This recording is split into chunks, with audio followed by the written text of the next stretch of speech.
আসসালামু আলাইকুম। ওয়ালাইকুম আসসালাম ওয়া রাহমাতুল্লাহ। আপনার নামটা কি ভাইয়া? মোহাম্মদ হানিফা। মোহাম্মদ হানিফা। মাশাআল্লাহ, খুব ভালো নাম। তো আপনার কাছে আমি কিছু প্রশ্ন করব, মানে বলেন। এই আপনি যে চিটাগং থাকেন না, কতদিন যাবত থাকেন, মানে কতদিন হয়েছে? 7-8 মাস হয়েছে। 7-8 মাস। এর আগে বাড়িতে ছিলেন? বাড়ি কোথায়? বরিশাল। বরিশাল। আচ্ছা, তো আপনার ফ্যামিলিতে কয়জন, মানে আপনারা এই যে পরিবার, মানে আপনারা যে 5 জন। 5 জন। তো 5 জন, আপনি, আপনার স্ত্রী আর 3 ছেলে মেয়ে। তো কয় ছেলে কয় মেয়ে? 1 ছেলে 2 মেয়ে। 1 ছেলে 2 মেয়ে। মাশাআল্লাহ, তারা বড় হয়েছে তো? হয় মেয়ে বড়। আচ্ছা, এখন আপনাকে আমি যেটা বলবো এটা হচ্ছে আপনাকে আমি একটা দাওয়াত দেবো। বলেন। এটা হচ্ছে দিনের দাওয়াত। আপনি তো এই মানে সালাতের দাওয়াত আর কি, নামাজ বিষয়। তো আপনি তো নামাজ পড়েন নিশ্চয়ই? আচ্ছা, ফজরের সালাত আদায় করেন? হয়।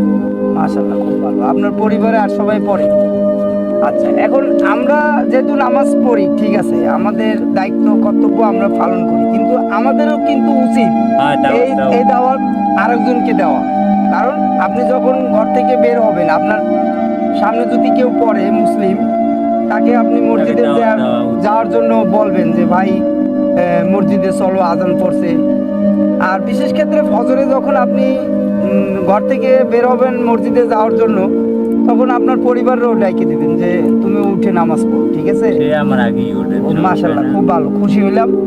এখন তো আপনার কিন্তু আমি যে দাওয়াত দিলাম আপনাকে, এই দাওয়াত কিন্তু আপনি অন্যকে দিবেন। হ্যাঁ, এটা তো মুসলমানের দায়িত্ব। দায়িত্ব, কিন্তু আমরা মানে এগুলো আসলে আমরা করি না, আসলে আমরা নামাজ পড়ে চলে আসি, কিন্তু আসলে কিন্তু উচিত মানে একে অপরকে এই দাওয়াত বিলিয়ে দেওয়া, ঠিক না?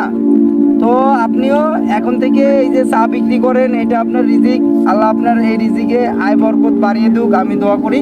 তবে আপনি এখন থেকে মনে করেন ওই যখন নামাজের জন্য মসজিদে যাবেন, তখন পাশে কোনো ছেলে থাক কিংবা আপনার বয়সী থাক, আসেন, 1বার 2বার 3বার কবেন। হ্যাঁ, এটা কারণ সমস্যা। আপনি আপনার কথা বলবেন, সে যদি মানে ভালো, না মানলে ক্ষতি নাই, কিন্তু তাকে বলাটা আপনার উত্তম। তাহলে আপনার সাথে অনেক কথা বললাম, রাখি, ভালো থাকবেন, হ্যাঁ, আল্লাহ হাফেজ।